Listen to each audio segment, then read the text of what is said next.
Because sometimes a lot of tailors underprice themselves by themselves first before even the customer underprices them. You understand? Hi guys, welcome back to my channel. If this is your first time here, you're welcome. In today's video, I'm going to be telling you, we are going to be talking about how to avoid being underpriced as a new tailor, as an upcoming designer. This is something a lot of people struggle with. This is something, when I had my workshop over the weekend, a lot of people on the workshop, they were complaining that, oh, they are being underpriced, people don't want to pay them, people are always underpricing them. You know, when they say, okay, the bill is 10,000, they even want to pay you 2,000 naira.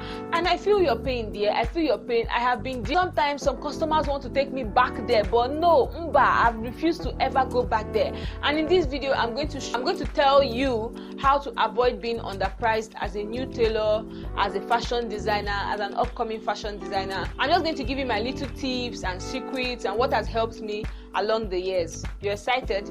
I know. Keep watching.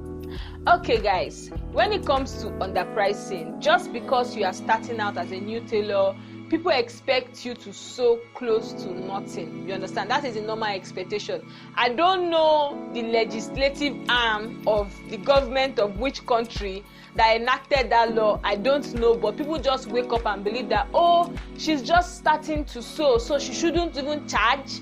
Some people will tell you shouldn't charge. You should be even happy that I'm giving you my fabric, even though you know how to sew perfectly. So they will tell you that, oh, you shouldn't even charge. What do you even need money for? You're not just learning. Don't focus on the money. Focus on, sewing for people and getting customers. And I'm wondering, you sew for people, you get customers, and the customers are not paying you. What is the need of the customers? You understand? So the first way to avoid underpricing, first of all, is to look the part. I know this is being English. See, you are a tailor. Dress like a tailor. Don't dress like somebody that needs 1,000 naira to better her life. Just because you're a tailor doesn't mean you won't look flick. It doesn't mean you won't put yourself together.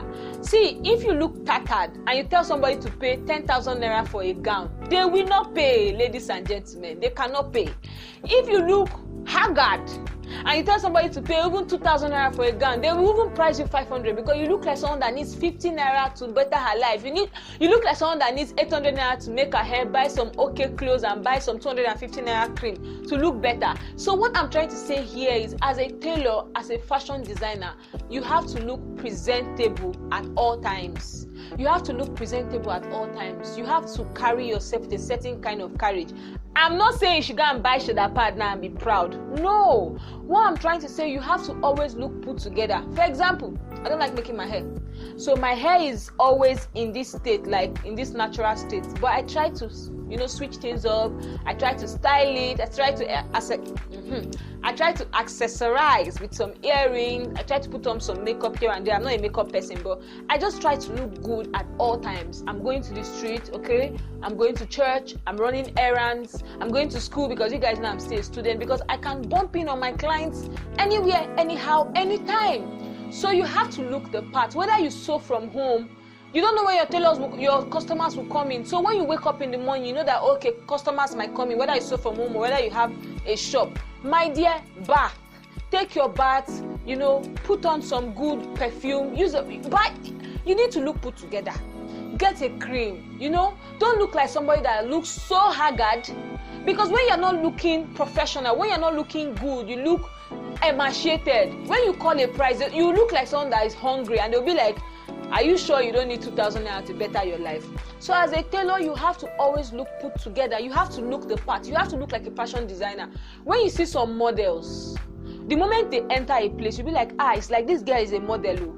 And when you ask, I'll be like, yeah, I do some modeling gigs here and there. Why? Because from her hair to her dress to her skirts to her shoes to her everything is on point. Even if she's just on a very simple shirt and trouser, she looks put together, she looks nice, she looks take away, the way Nigerian men will say it, she looks take away. So as a fashion designer, as an upcoming tailor, you have to look the part, you have to look presentable. Because people assess you. When you tell somebody that, oh, I'm a fashion designer, they first of all look at you, they look at your dress. But in reality, they're looking at the totality of your personality. Wow, what a rhyme. I need to clap for myself. Okay, you guys understand me. So you have to look the part.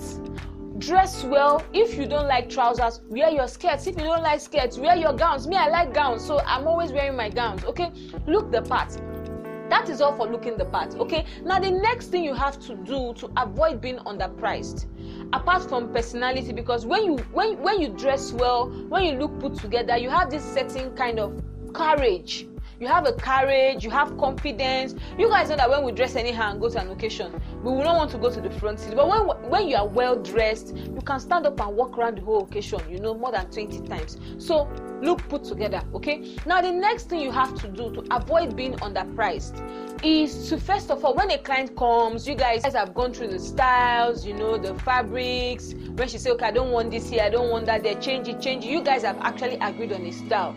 To first of all, break that benchmark of underpricing yourself by yourself first. So because sometimes a lot of tailors underprice themselves by themselves first before even the customer underprices them. You understand? So the first thing you do is you've looked at the style. Let me say you are going to buy organza, you have to buy some pearls, you have to buy some stones, you have to buy wadding, you have to buy lining, you have to buy all these things. Every single thing you would need to produce that outfit. My dear, as the client is there, why she's still, when you have customers, especially maybe in your room or in your office space, even after you guys have finalized on the style, they can still be going through other styles on their phone, trying to make up their mind. You just quickly get a sheet of paper, draft down how much it will cost you to buy the lining, the wadding, the zip, the stone, the pearl, everything you would need to produce that outfit. Your transportation to the market, write everything down, okay? Write it down. Just you mustn't spend 5 minutes. That thing doesn't even take me 2 minutes to do. You write everything down. You might sum it up to maybe 1,500, 2,000, sometimes 3,000, depending on what you are sewing and what you are buying to accessorize the fabric. Now, when you are done calculating, let me say you calculated it and it's 2,000 naira. Then you, on your own now, as somebody starting up, you use your own initiative to add to the amount. Okay, let me say, you don't want to be on the high side. You want to add 3K to that 2K there already. That is 5K. You've seen that because you first of all calculated the cost price of producing that fabric, and with your own initiative, you've added like your own labor, your cost for your labor. You see that you've already gotten a flat price to charge that person. But look at it the other way. If you did not calculate those things, you just sat down and say, okay, what will I charge you now? Because that is what a lot of you do. What will I charge you now? Hey, okay. Just bring 3,000. Just bring 3,000. And they tell you, 3,000 is too much. Because they must always say, if you like tell them 1,000, they'll tell you 1,000 is too much. So you now be like, just bring 3,000. They say, don't worry, I'll give you 2,500. Now, you did not calculate. After they've gone, you will now calculate how much it will take you to produce that fabric. You will now realize that your change, the cost of, as in, you will now realize that your profit is 500 naira. So can you see how by yourself, somehow you've been underpricing yourself? So this is another way to avoid being underpriced, because by the time you write down, how much it will cost you to actually produce that garment, then you add the money for your labor. That way, when the person is even negotiating with you, you will be very firm. Because one thing that a lot of new tailors lack is, firmness. They'll be like, they are a little scared. And the truth is, I've been there before. It's not like, I'm telling you, say, no, it's 5,000. No. I've been there before. So, but when you've calculated all these things down, let me say you want to add 3,000 naira for your labor. For example, you want to add 3,000 naira for your labor. So 3,000 naira plus 2,000 naira, that's 5,000 naira. You can tell the client 6,000. She'll be like, 6,000 is too much. Let me pay you 5,000. At least it has come down back to the original price, or maybe the price that you intended to bill her. You understand? So that is another way to avoid being underpriced. Now, the next thing to do to avoid being underpriced is to have a flat rate. Have a flat rate for gowns, have a flat rate for, skirts, blouses, you can have a flat rate. Then maybe if they need other accessories, then you can add up to that. Let's say, as you're just starting, I can say, okay, for skirts, for basic skirts, you sew it for 2,000 naira, or 3,000 naira, or 4,000 naira, or 5,000 naira, or 6,000 naira. That is, everybody has their own billing method, depending on where they stay and how much they buy their sewing supply and how much you are willing to save. Because the truth is, you won't keep sewing from home forever. You want to get an office space, so you have to strategically up your prices, you understand? So you can have a flat rate for skirts, you can have a flat rate for gowns, you can have a flat rate for boo-boos, you can have a flat rate for trousers, jumpsuits. So that way, let me say your flat rate for jumpsuits, let me say is 10,000 naira. Example, is 10,000 naira. So if somebody comes and like, oh, I want to make a jumpsuit, I tell the person, okay, it's 10,000 naira. They'll be like, it's too expensive. But let me pay 8,000 naira or 7,000 naira. You know, that way you've been able to negotiate. But if the person comes and you're like, oh, how much will I charge you now? Okay, just bring 3K. And from the 3K, they are like, I'll pay 2,000. Me, I don't have 3K. You even find out that even the money you used to produce the jumpsuit is not even, like, you are not even making any profit at all. And this is something a lot of people struggle with. Now, when it comes to, as a new tailor, okay, you are just getting into the business, you are just starting out. One thing I'll tell you to avoid, is making clothes for your mommy's friends. Because those people, I don't know, a lot of them will not pay you. If you have any mommy's friends that any of your mom's friends that has patronized you and she has paid you fully without underpricing you, let me know in the comment section. If you have any of your mommy's friends that has patronized you, giving you loads of clothes, giving you loads of amendments, and they've not paid you, let me also know in the comment section. Or they've underpriced you, let me also know in the comment section. Because I don't know, man. I don't know. Our mother's friends, they are something else, but not all of them, not all of them. So one thing I'll tell you to avoid doing when you're just starting out, put yourself out there. You know, tell people you sew. But something I want you to do is, when you see that this person is naturally problematic, when you're just starting out, somehow try to avoid that person. Because those people know, they might know how to kill your spirit. Like, you can tell them that, oh, this dress is 5,000, and they'll tell you, for what? Calm down, no, that is not how they let sewing, no, please, oh. They will kill your spirit. So if you know that this person naturally will not want to support you, or the person is just looking for who to exploit, because there are some people that are around us that we know that this person is one kind of, please guys, avoid that kind of person. Now, another thing with having a flat rate and, you know, costing your garments before adding your profit, the next thing you should do is deliver. Guys, as someone just starting out, as somebody, you know, coming up in the industry, one thing you don't want to do is not deliver. If they say cut the sleeve like this, my dear, cut it like this. If they say let the gown be long, use 6 years to do the train of the gown, do it like that. Because as somebody coming up, you are just starting out, all you need is good reviews. You don't need anybody to say, that girl, she doesn't sew what you tell her to sew, she'll just sew what is in her mind. You don't need that, because if she tells that to one person, that person tells it to another person, and another person, and another person, nobody will come to patronize you. You understand? So deliver. So what exactly you've been given to sew.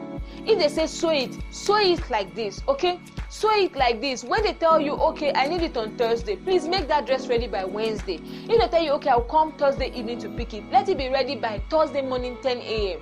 So that they won't come and just say, oh, wait, let me just finish it. Wait, let me just iron it. It will give a bad report for your business that is just growing. Like, you are just crumbling the business before it is even growing. Do you understand? So if you're coming up as a new tailor, as a new fashion designer, deliver. If you know you are not so good with some styles, when your customers bring the styles, one thing you can do is sew it for yourself first.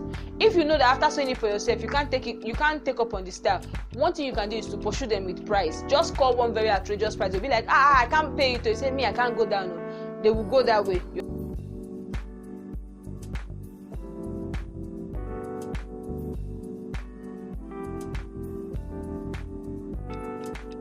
You understand? But one thing I always advise people to do is, if you are coming up as a new tailor, try not to spoil people's clothes, because it will give you a very, very bad report and you won't like it.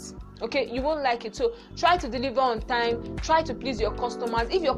Try as much as possible to please your customers. Like me, I don't like it when my customer is not happy. So I try everything possible to make them happy, so that they can always come back to patronize me. That thing you can do to avoid being underpriced as a new tailor, as a fashion designer, as an upcoming fashion designer, another thing you can do is learn to say no. Guys, I have returned about 7 fabrics to somebody. Yeah, I have returned materials to people. I have turned down people on phone. I'm not saying it because I want to be proud. I'm trying to brag that yes, I am Madam Say No, or I am Madam Turn People Down. No, it's because when I see that, okay, this thing is going to stress me, this person is not going to pay, and in the end, I'm just going to remain sad or feel bad about this transaction I'm having with this person, I would say no. Because if I charge you and whatever you are trying to price me down to, it will not even cater for the headache I will get when I'm making your dress, then it is not worth it. Because if I make your dress and I don't even have profit left, I make your dress, I can't even see Suya on the road and say, oh, let me just buy because I made profit from this dress. I don't think it's a good bargain. So I've learned to say no a lot of the times. I've learned to say no when people are underpricing me. I've said no, okay? I've said no when people bring clothes really, really late, and I know that if I don't finish it, it will bring a bad report to my business. It's going to, like, the word is going to spread the word out there that, this girl, I thought I'm using this dress for a wedding and she didn't finish it up. No. So guys, what I do is I have learned to say no a lot of the times. If you feel somehow about the transaction as somebody just starting out, you can say no. If the person is not agreeing with your price and she's telling you I'm dropping the material, the next day you call and say, please, oh, we didn't agree on the price, oh. Are you sewing or you're not sewing? They say, I thought we agreed. Say, no, we didn't agree, oh. This is my price. If she still refuses, call her to come and carry her fabric. That way, you will not hurt me, I will not hurt you. Because by the time I take the fabric and I'm not well paid, I'm not happy, it will even affect my production of the garment and it will not come out well. And you will still open your mouth and say, this girl doesn't deliver. So guys, learn to say no. So these are my top tips to avoid being underpriced as a new tailor, as a fashion designer. Let me know in the comment section the worst underpricing story, like the worst underpricing encounter you've had. Let me also know your other tips on how you avoid being underpriced, because we are all here together. We are all here to learn. We're a family. Comment down below how you've been avoiding underpricing as a new tailor, as a fashion designer. Do come back for more videos. Give this video a thumbs up if you enjoyed it. If you've watched up to this point and you're not yet subscribed, I want to ask you one question. What did I do to you? Are we quarreling? You don't like my face? Hit the subscribe button, hit the notification bell so that whenever I post a video, you'll be the very first person to get notified. Till next time, bye. Keep sewing, keep loving, keep learning, get more clients, up your prices, learn to say no. Bye.